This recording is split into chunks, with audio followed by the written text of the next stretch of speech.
Hello, everybody. It's me, Nikatine, and this is No Filter. We've got a lot to talk about today, so we're just gonna get into it. You've heard of a company called Steam or itch.io?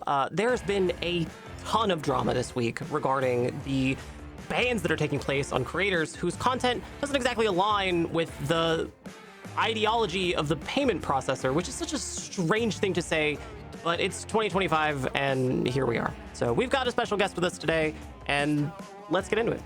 It's what, a month, 2 months now since Oh my God, since yeah. I last had you on. It's it feels crazy, but I feel like I'm becoming a repeat guest at this rate. Can you even fit me in the studio? I can't. It's the biggest Uh-oh. room we have. Really quick, Yeah. before we get started, go ahead and introduce yourself and Sure. make sure everybody knows who you are. Can we get me a bigger room, by the way? I'm really struggling with these walls. They're a little too tight on my massive, enormous body. Hello everyone. My name is Ana Valens. I'm well, as the stream accurately puts it, a journalist and also a giantess. I'm a giantess VTuber with a specialty and focus in giantess ASMR. I'm also a bit of a news VTuber, kind of not so much by choice, but by kind of just happenstance. And I've worked as a games journalist for quite a bit of time. I was on here a couple months ago to talk about right-wing VTubers and transphobia in VTubing, and now we're kind of back to we're still covering bigotry, but this time around, I'm here to talk about the, obviously, as most of you probably know, the situation of Steam, Itch, and Collective Shout, which did in fact lead to me losing my job. So yeah, it's been quite the week. Yeah, well, I'll say that's one way to put Yeah. it.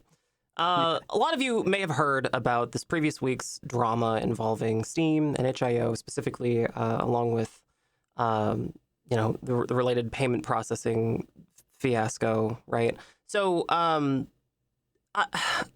want to get like a really good baseline of exactly what's going on here. So if you would be so kind, Anna, to walk us through kind of what started this whole thing. Where did this Sure. begin? Last week, news broke essentially that Steam had changed its documentation for its developers and publishers, basically sort of like the information it gives them for what is and isn't allowed on Steam. And essentially what they said was, hey, so according to our payment processors and their rules and guidelines, according to the rules and guidelines of the folks that we work with that are, cards, that are payment processors, that are, internet service providers and banks, there have been changes to like the kind of content that can be allowed on Steam in order to work with those groups in so many words. And basically what Steam ended up saying is this: mainly these changes for Steam are for adult content, for adult-oriented material. And so what ended up happening is SteamDB, which is sort of like a third-party kind of like data tracker for Steam, used a lot by journalists such as myself to track, what's trending on Steam, what's performing well, things of that nature. We found a wide assortment of games were removed at around the exact same time that these guidelines were put into place. And the games removed, they seem to mostly lean in taboo matters. More specifically, a lot of them were incest themed, and a lot of them, to be honest, were kind of these are not games that are necessarily, the bread and butter top artistic work that Steam has to offer. We're talking about more shovelware oriented games. And so what ended up happening is, news about this broke in the gaming landscape, but I felt, because this was a beat that I'd covered for many years as a games journalist at sites like Daily Dot or Dot Esports' general gaming vertical, the OP, when it existed, I decided, this is an important story for me to cover. I'm going to specifically pinpoint that there is an organization that's taking responsibility, or at least kind of claiming that they are the responsible party for what's been going on with these Steam game removals, and that is an organization in Australia called Collective Shout. Okay, now And let's so, yeah. stop right here just for 1 second. How exactly did they claim responsibility for this? Very good question. They were bragging about it. They were on Twitter. They're on their own website. They're saying basically, like, we're doing it. We did it. We're gonna make it happen. So this is an organization. This isn't an organization that was playing footsies with the idea that they had a hand in it. They were basically sitting there and saying, hey, we're the ones, like, we're doing it, like, we are making good on our promise that we're going to go after, like, adult, the taboo games on Steam. Their main priority of focus was, noting and trying to go after games that depicted rape, incest, and quote unquote child abuse, which also was another key thing that I looked at with my first article about this organization, because it seemed to me that they were lying about the claim that there was quote unquote child abuse material on Steam in the first place. Did Steam have any like all requirements previous to this regarding like child abuse in games? Yeah, good question. So the article they sent you, the one with the sexy anime girl in the bikini. This one. Yes. That very one. Oh, isn't that such an attractive anime girl in a bikini? So that one, so this is an article I did about 5 years ago or so. And basically what happened in that case is there was this company called Manga Gamer. A lot of folks here that are familiar with the visual novel world or go to anime conventions have definitely seen them around. And this was an article I did back in 2020 with Daily Dot, where I was reporting on this visual novel being removed from Steam. It was basically pulled and then reinstated, and everyone was wondering why, what's up. So when I talked to Doug Lombardi at Valve, I reached out to him for comment, and what he ended up telling me was, hey, so we found out in the hidden depot files this completely inaccessible thing that no one could access at all, but it was still hidden, like in the game files for this game, was a sex scene with an underage character. So we had to temporarily pull the game. Now, Manga Gamer was very upset with this claim. They did confirm that a sex scene with a character for what was supposed to be like kind of technically an all ages release. I believe you could then patch it afterwards. I'm not quite sure. But was supposed to be on Steam, not have any sex scenes. Manga Gamer did confirm, hey, this like sex scene accidentally made it into the public or into the depot files for this game on Steam, so people could have technically downloaded it even if they didn't access it. But we strongly deny the claim that this character is underage. And I believe the Manga Gamer, the one of the representatives from Manga Gamer, one of the folks there, was like basically saying it was libel for Steam to claim the character in the game and the sex scene was underage. So to paint you a picture here, now this was 5 years ago, but this is Steam when there's a request for comment from a journalist.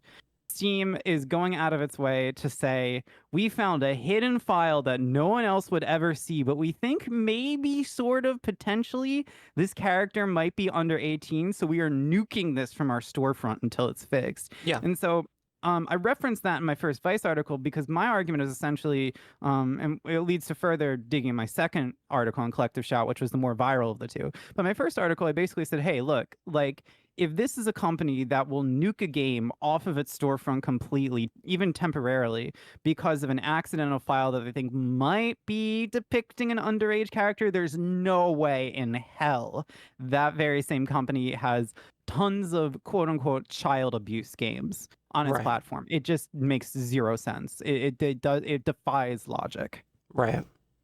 Yeah. Okay. Well, that answers that. So they gloated about it online, taking responsibility like a terrorist organization, right? Yeah. They were like, it's us in so many words. Yeah. Okay. Well, and then what happened? So after there, what day did they take a responsibility for this? Do you have a date? I think it the was article mentions the 19th, 18th. It was last week. Let's see, the 18th was when I published that article, so it was around then. I'm not sure if it was the day of or the day before, but Collective Shao was pretty much tweeting up about it, and its co-founder was, beefing with not journalists, gamers, calling them pedophiles. Which I mean, obviously based on this already, this first report should, raise some eyebrows because it doesn't seem like there's any real claim to argue that gamers upset with Collective Shout are pedophiles, because there doesn't seem to be any pedophilic material was on Steam in the first place. So it already, this has kind of raised my brow a little bit, because it seems like this is a very toxic.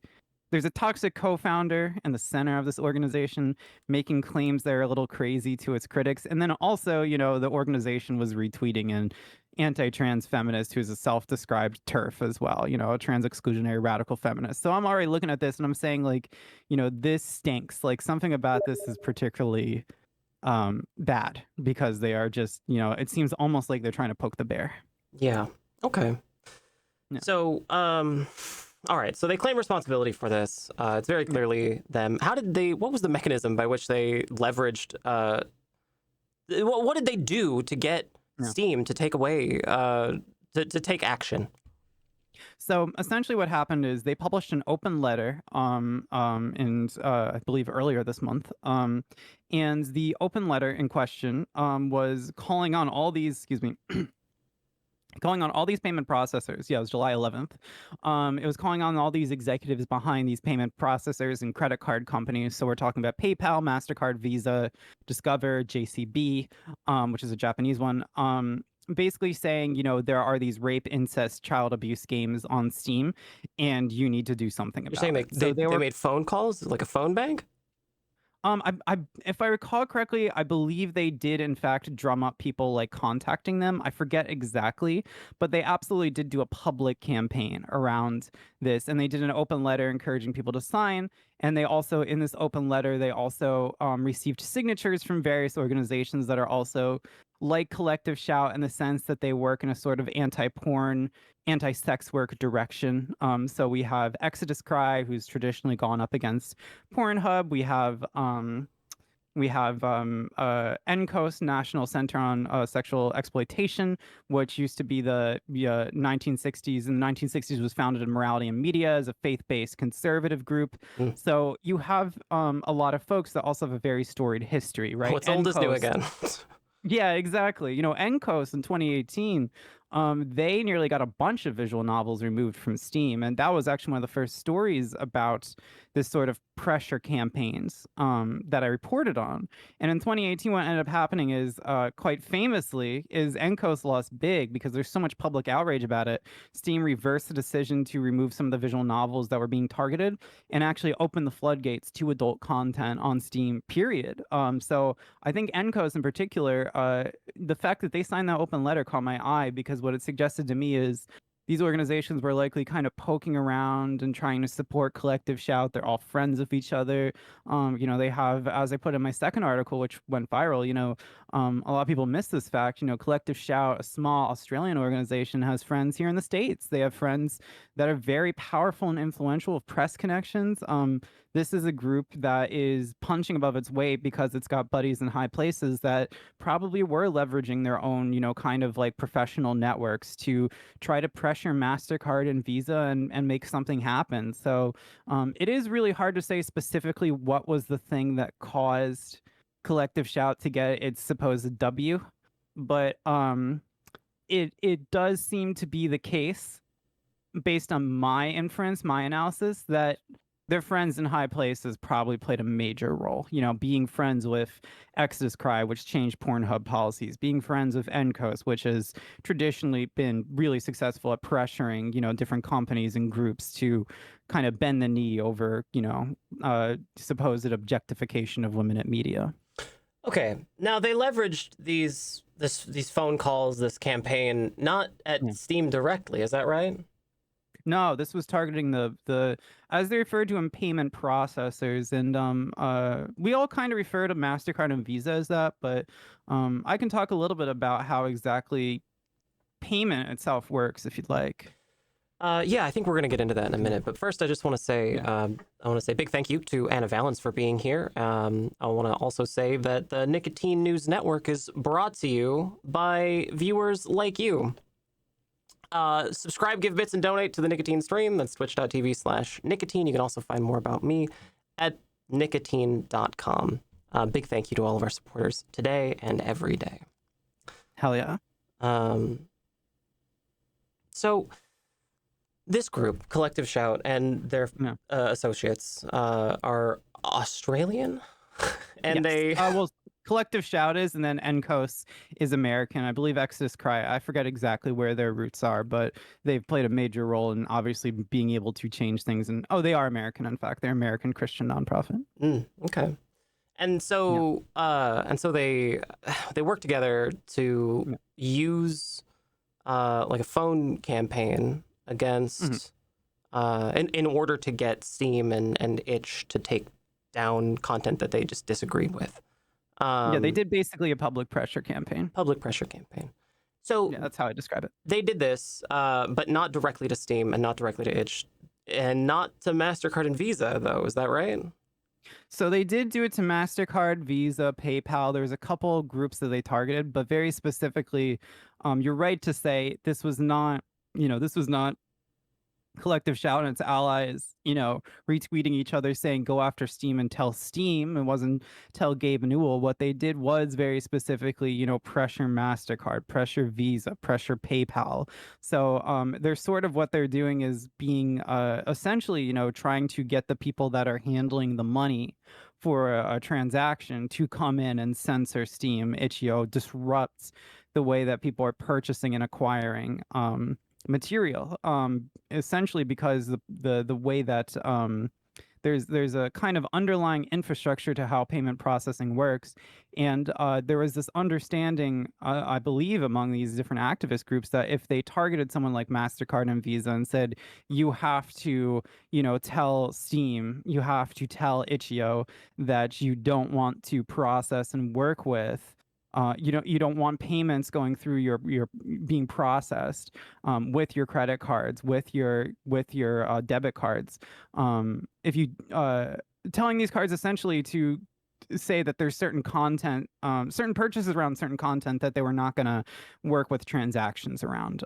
It is a little complicated. It is a little bit complicated how purchases in the digital era are made, because it's not as simple as just simply kind of like dropping $5 and getting something. There's all these companies that kind of support the infrastructure of how money is transferred in the internet. But Collective Shout and its allies understand very clearly where the weak points are in that chain, and they understand companies like MasterCard, Visa, PayPal, Discover can successfully be lobbied to then have those companies basically take a swing at Steam or itch.io and have them have them tell these platforms that they're not going to accept transactions for certain games, certain kinds of games. Okay, so this this campaign that they set out to do, this was a like a phone bank campaign directed at card networks like Visa, MasterCard, Discover, and all them, but also to payment gateways, right? Like to Stripe, or because I know that Stripe is the payment gateway for itch. Is that right? Yes. Yeah, that's correct. There's basically these payment processors that exist. So PayPal and Stripe are kind of the big ones in the digital world, and those ones will work with the card networks, and they'll be working with the banks. Sort of the way it works is essentially there's Steam. Steam is working with PayPal to process payments. PayPal kind of connects with these card networks like Visa, MasterCard, Discover to have money then flow over and work with banks around that. And so there's kind of these different parts of the chain. But yes, there's a specific reason why Collective Shout targeted both credit cards and PayPal, Stripe, the payment processors. Stripe in particular has particularly had a very strong relationship with itch.io in the past. It's been one of their main payment processors they've worked with, although PayPal as well. And so there's also the situation, particularly for itch.io, where itch.io has always been a little bit vulnerable to the decisions that Stripe as a payment processor has made. Because with Stripe, with their payment processor approach, it's we've seen in the past Stripe come to itch.io and say, some of the incest games that you host have to be pulled. There's a history of that.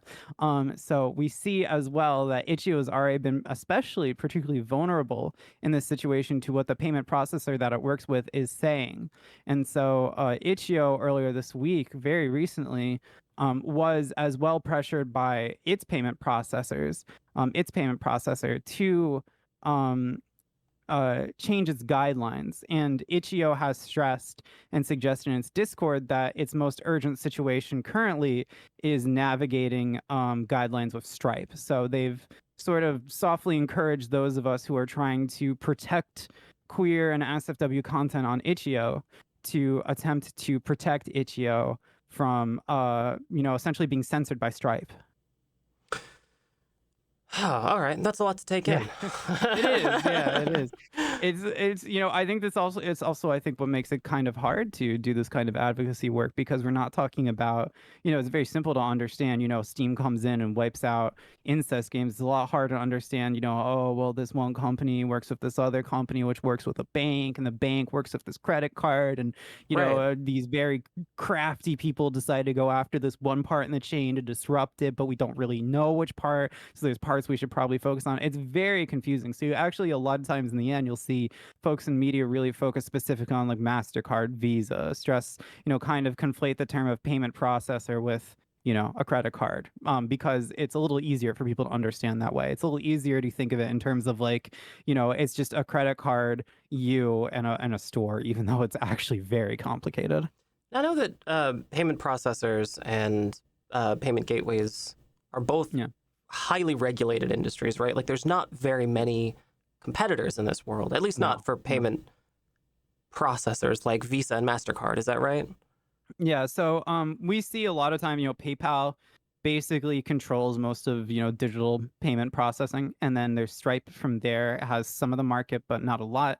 And there are adult payment processors. CC Bill is kind of the big one that you'll come across if you've kind of snooped around on like, the adult side of the internet. You've probably gotten like a CC Bill sort of like transaction in one of your credit cards. But even CC Bill, is not, which is sort of like the adult PayPal in some ways.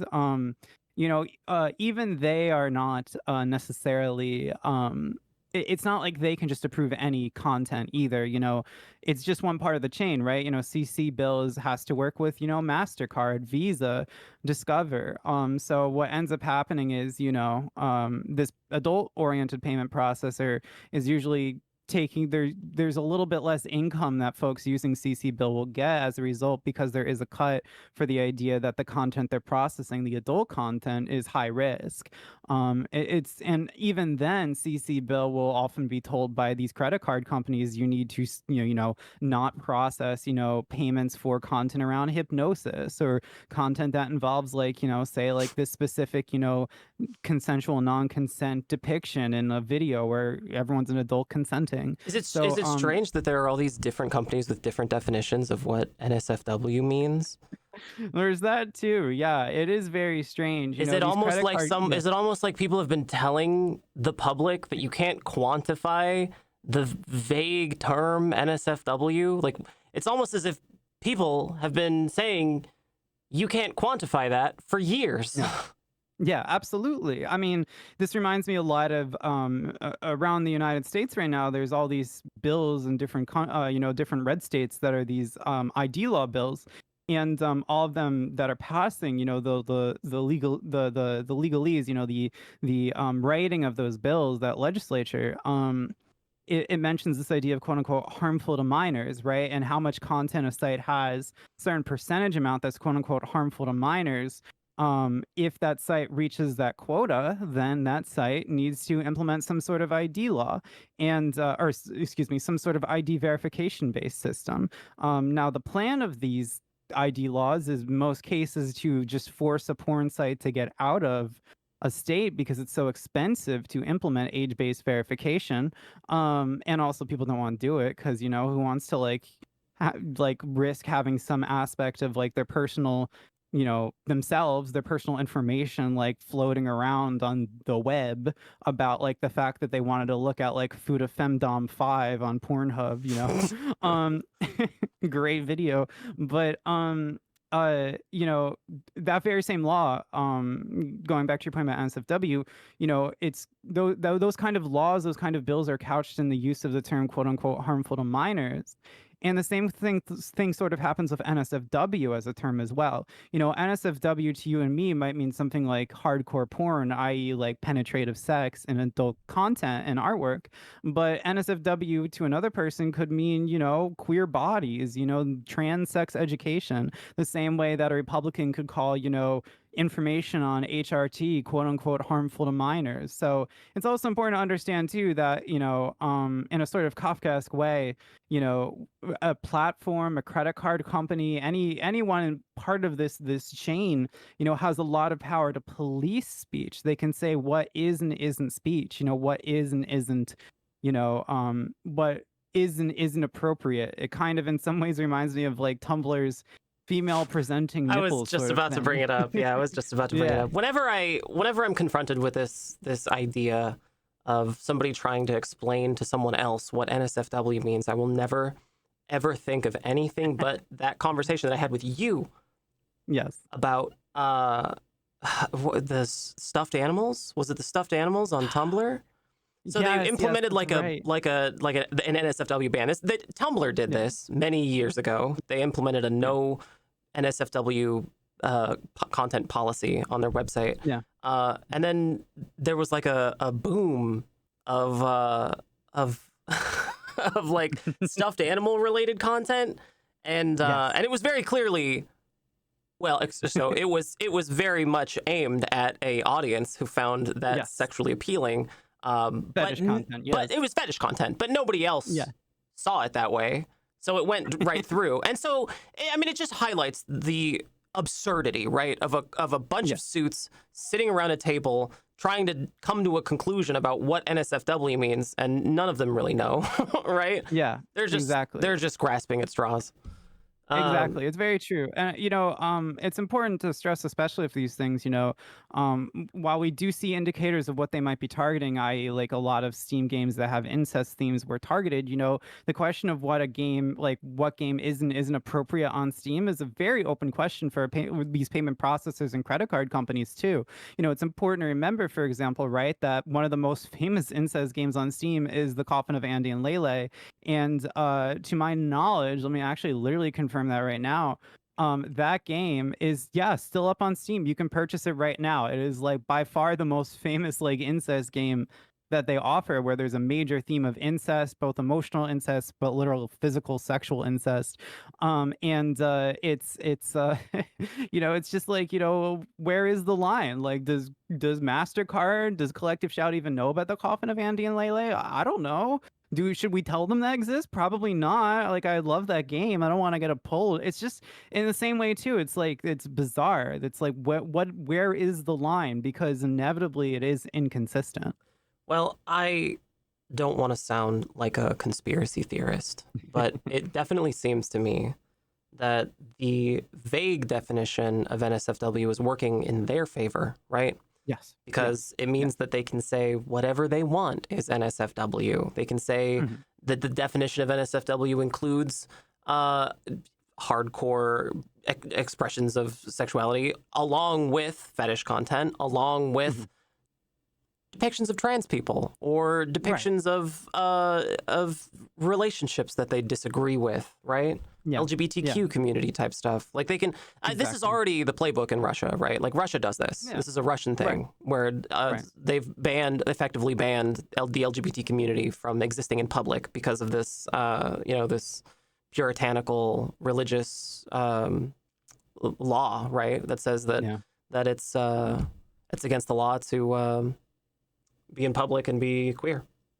Exactly. I mean, like one of the biggest risks of this sort of targeting the infrastructure and having, it not being about whether Steam or Patreon or whatever decides to approve or deny, a specific kind of themes, but having it be about the financial institutions that it works with, the financial companies, is it becomes a matter of kind of coding in bigotry, right? You're sort of like you're writing into the policies, you're writing into the rules and like sort of quasi laws of these massive institutions, because these are massive, massive, massive companies, that control a lot about how any money flows on the internet. These payment processors, credit cards, banks, they're coming in and basically saying, hey, look, at the end of the day, our policies dictate what you can and can't access. Like, the store might want it.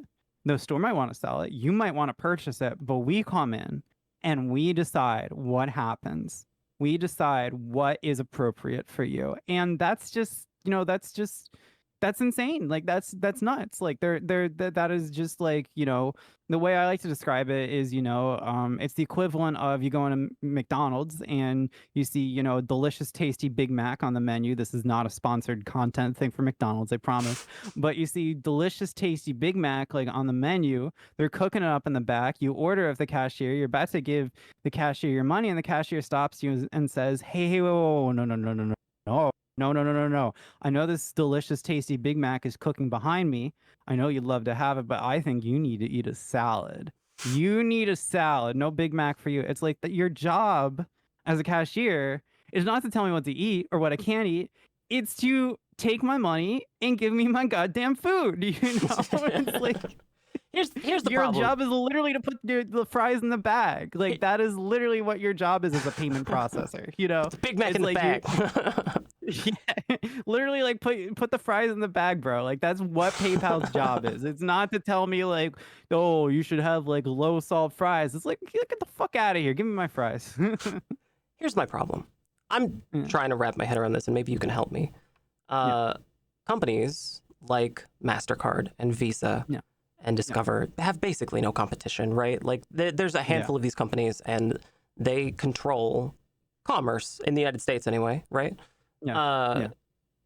If they have such a stranglehold on the market, then what do they need to do anything for? Like, what reason do they have to like take the complaints of some Australian far right group at all? Like, what are they doing? Like, why? Is it that they actually fear reprisal from this little group of fanatics in Australia, or is it that they wanted to do all this in the first place?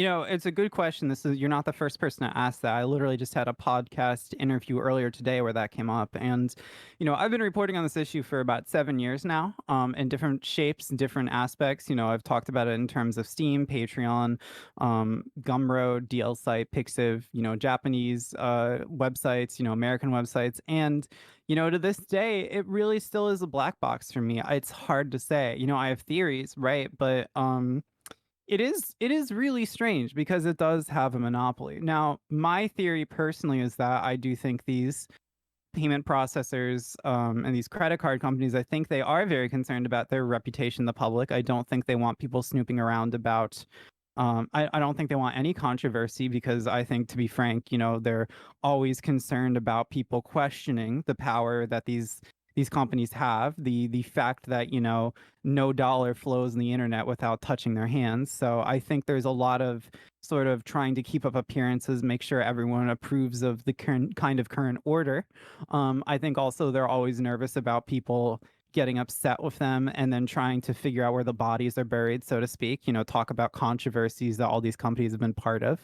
I think they want to keep things running smoothly and not affect, the possibility that any of them might like potentially lose out any customers or lose out customers between each other.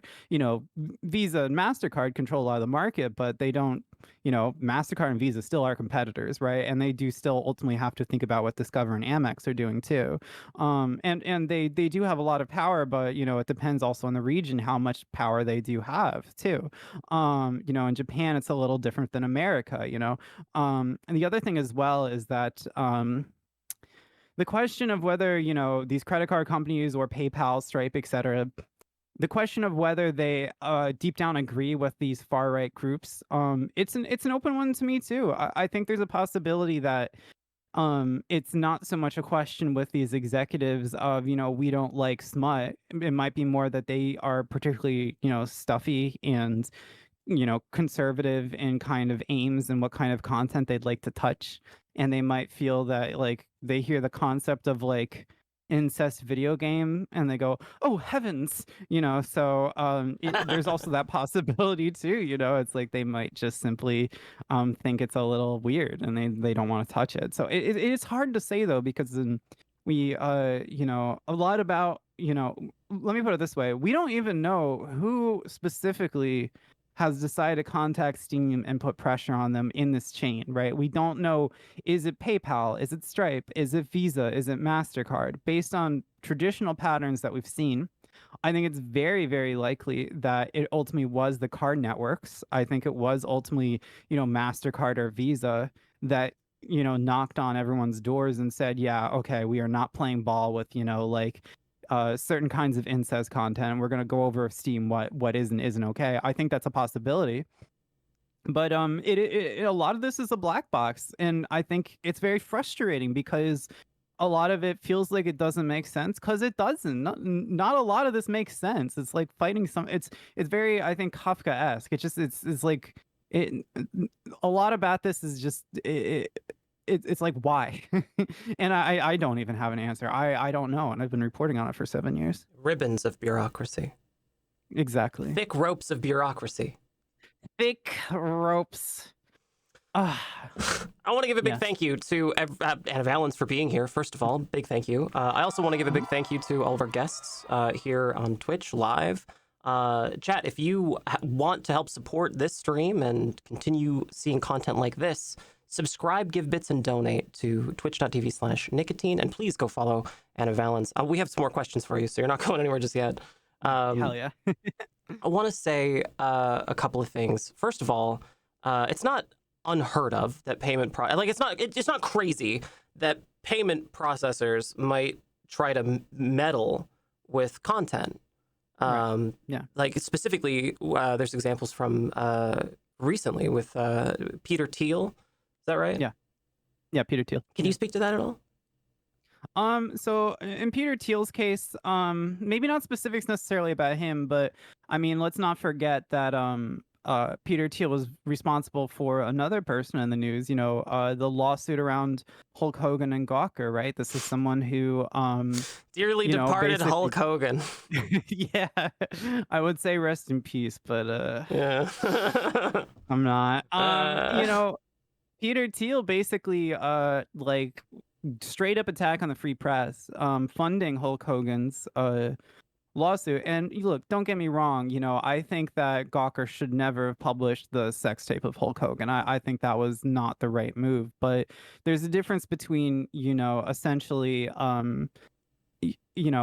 lawsuit that is maliciously attacking the press, bankrolled by someone who's maliciously trying to attack the press, and essentially, a lawsuit based on saying, look, like, I want to protect the sanctity of, the media's ability to report on things, but this crossed a line, and so it is ironic because Peter Thiel is someone, or maybe not so ironic, I should say, this is someone who has gone out of his way to censor people in the past through the courts, and now he's going out of his way to essentially use his own company to control what content we can access, and it's very shameful.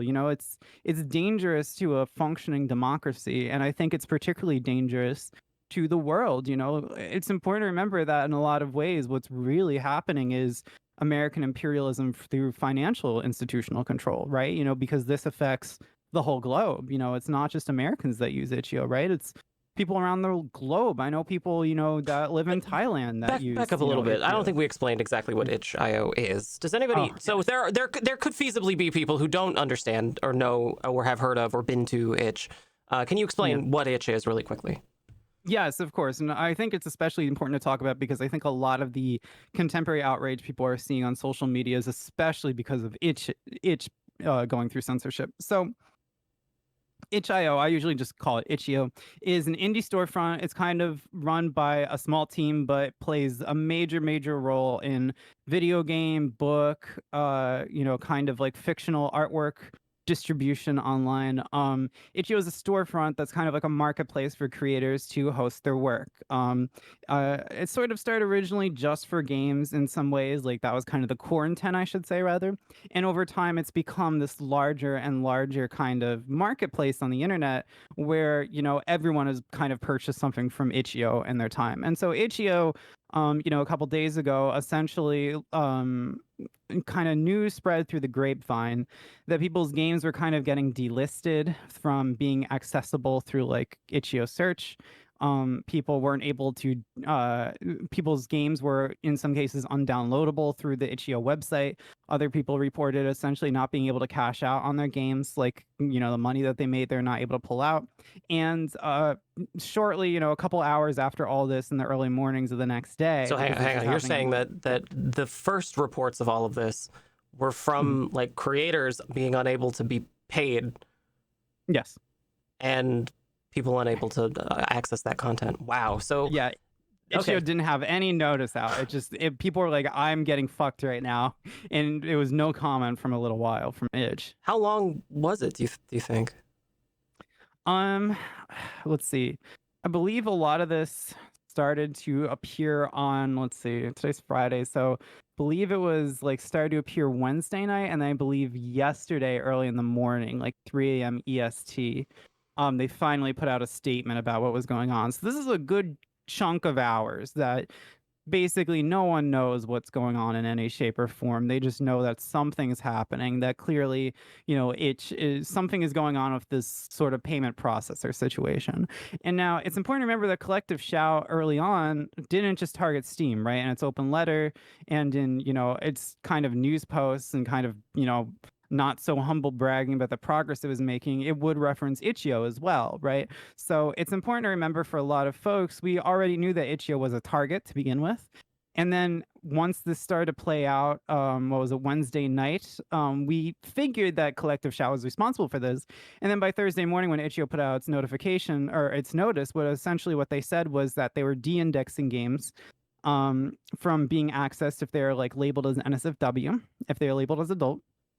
They're working with their payment processors to figure out, what specifically could be published and what couldn't. And, like creators would have to verify that their products like could be available in itch. And there's another thing as well, part of all of this. Oh, yes, they were the first of these storefronts to be censored, which, it's only 2, but Collective Shout does want to target more. They've said that they're going to target any place that hosts games. This was also the first one to specifically name Collective Shout by name. itch.io basically said, like, they pointed the finger at Collective Shout about all this. So it was, on the one hand, a little bit irresponsible of not Collective Shout, it is irresponsible of Collective Shout, but it's pretty irresponsible of itch.io to wait so long to put out a PR notice. But on the other hand, I mean, my goodness, we're talking about people really had no idea like what the fuck was going on with their art, and I think for a lot of people this was the final straw, because itch.io is like it might be it might be like a like a West Coast like kind of like tech digital storefront operation like as a company, but it's for a lot of people like that is the only place where they can really truly sell like queer artwork, adult artwork in a way that's like, on a digital marketplace. So it's I think for a lot of people this happening on itch is extremely scary and alarming. Like this is truly like the straw that broke the camel's back. Yeah, definitely. Yeah. It is frightening too that seemingly overnight, some people's entire livelihoods can be wiped out almost entirely, right? Yeah. I think it's another excellent example that tech companies will not come to save you. like tech companies are not going to save people in the end of the day, right? Yeah, exactly. I mean, I wrote about that a couple of years before all this. I stressed that, be prepared. This could happen at itch. It's happened at other places. And, 4 years later, yeah, lo and behold. Yeah, there you go. So itch names Collective Shout in their statement, and they had a payment processor that was Stripe. Is that right? Yeah. Yeah, okay. That's correct. So it's possible that Collective Shout like aimed their targeted campaign to Stripe and to itch.io, or is it likelier that they just egged Stripe? I think it's likely they egged PayPal and potentially Stripe as well. It's PayPal we know was a confirmed target all along of Collective Shout, and I'm sure Collective Shout, someone probably figured out along the way that if they targeted Stripe, they would get a lot of mileage too. PayPal, we know that itch.io, PayPal being Peter Thiel's company, who is Yeah, well, there's also that ideologically too. aligned with this group. Exactly. I mean, PayPal has traditionally been also, there's all these kind of tips and tricks artists and commissioners use because PayPal is so censorious about using the service to pay for adult art, so there's a long history. Is any of this related to how tenuous the return on investment is for some of these websites? Hmm. I mean, We let me know put that it this. Steam Yeah, makes oodles of money, billions yeah, of you do. dollars. Yeah, What about yeah. Itch? Is Itch a profitable company? It's hard to say specifically. What I would say with Itch is that and what I would say of Steam in general is as well for that matter is the profitability of the companies is a little moot because it's like, how do you even fight this legally? Mm, Like we're talking about you might not be fighting, with Valve, for example. Valve obviously makes a lot of money. oodles. Um, and doodles, but and noodles. But the thing with Valve is, there's a very high chance that if they go to court, they might not be suing one company, they might be suing four, right? And four very big companies is a big problem. And, Valve also might just not want to go on the record as defending, the shovelware incest games too. I mean, there's also always that fact. They might not want to end up kicking up a larger moral like kind of panic around like, is your kid using the thing that's defending the incest games? So there's sort of that going on. With Itch.io, I mean, I'm sure Itch.io makes a fair amount um from all of the sort of works that it's hosting. It's cut of things at different times, but it is hard to say how much they make too. And I'm sure, and Itch is even less in far less a position to fight anybody on this. We do know that they are trying to figure out a way to sort of get Stripe to back off, and they've again pointed people to, they pointed people in Stripe's direction, basically saying, hey, like this is the most urgent situation right now, how that payment processor is engaging with us. But it's Itch, it's Itch has a hard to say. ton of public goodwill, right? They had It does, a ton of public goodwill, right? Because yeah. for those of you who aren't familiar with the platform, when you sign up as a creator on Itch, you get to choose your percentage that goes back to Itch, which is Right. a big deal, right? Steam, Yeah. I think, takes what, 30% of Right, the exact everybody's cut on Steam, Yeah. right? So for It's relatively developers, steep. especially those who aren't raking in oodles of money, being able to choose the cut that the website is taking is enormously valuable. So they had a lot of goodwill from developers up until this point, obviously. Yeah. Absolutely. I mean, I would say just really quickly, even now, it's I think a lot of people just feel bad for it. I mean, a lot of people don't, and a lot of people feel bad, but of conditions, like they're like, you did really fuck this up though. Like, you didn't communicate right away, you didn't give us warning. But I think even now, there is a strong sentiment that, hey, Itch is a victim here. They got bullied, and I think that's a pretty fair sentiment to say. I mean, what can they do? Do they shut down the company, and then even more queer artists can't sell their stuff at all? It makes more sense to try to weather that storm and see if they can ultimately keep a lot of content up. I think it's probably fair to say that they could have made a statement before they stopped paying their developers. At a minimum, they could have given people a heads up, right? Or made sure that they were paid first. Yeah, bare minimum. Bare minimum. Kind of, yeah. Maybe don't just pull stuff, like have, I don't know, maybe months ago, a draft written in case this would happen. The most obvious thing to happen at any digital marketplace on the internet in 2025 that, Right. I don't know, a payment processor knocks and says, we don't like what's going on. That hasn't been happening for a decade now, so... I want to give a big thank you to Ana Valens for being here. I also want to give a big thanks to everyone here live at twitch.tv/Nikatine. If you want to continue supporting content like this, please subscribe, give bits, or donate to twitch.tv/Nikatine, or find me on Nikatine.com. You can follow me on Blue Sky, and please go follow Ana Valens everywhere. I have some more questions for you. This problem that we're facing with these payment processors, is this a uniquely American problem? I know that these companies have a global reach, but are there places where this is more, I don't know, streamlined, being able to pay for things? Like, are there places beyond the reach of the long arm of MasterCard and Visa and Discover? I mean, at this point, these companies are so big. I was looking into last year.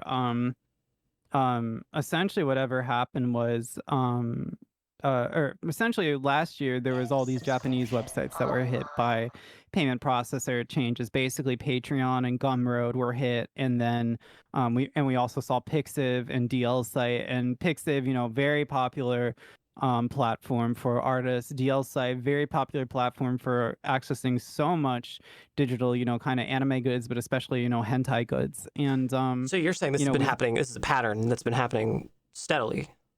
Yes, yes. And last year they especially, payment processors and credit card companies, targeted DL Site and Pixiv in these places as well. This is and I hope folks here can read the ghoulishness of that, right? We're talking about, in this case in particular, a lot of, American companies coming in and telling Japanese customers who might end up using those cards what they can and can't do. Now, luckily in Japan, there are a lot of opportunities to engage in essentially payments without engaging with the more American oriented structures that these kind of networks, card networks and stuff like that, and payment processors that we're used to. Japan does have its own domestic opportunities to engage in payment of things on these sites, but obviously for folks in Japan that were using things like Visa or MasterCard, and obviously for those of us, in America that want to access DL Site to purchase Japanese games, especially adult Japanese games, this stuff really, it does have an impact. It does affect people.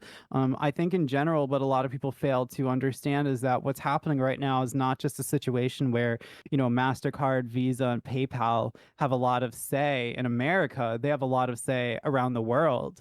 And again, that is a form of American, cultural imperialism, right? Financial imperialism. This is a situation where, we as Americans, our companies, right, control what people can access in the world. And that's a really messed up thing. That's nothing about that is okay. It's still ultimately a form of imperialism. What about Brazil? I've heard so many people on Blue Sky talking about Brazil's payment thing. Are you familiar with this at all? I am. Pix, I believe it's Pix. called.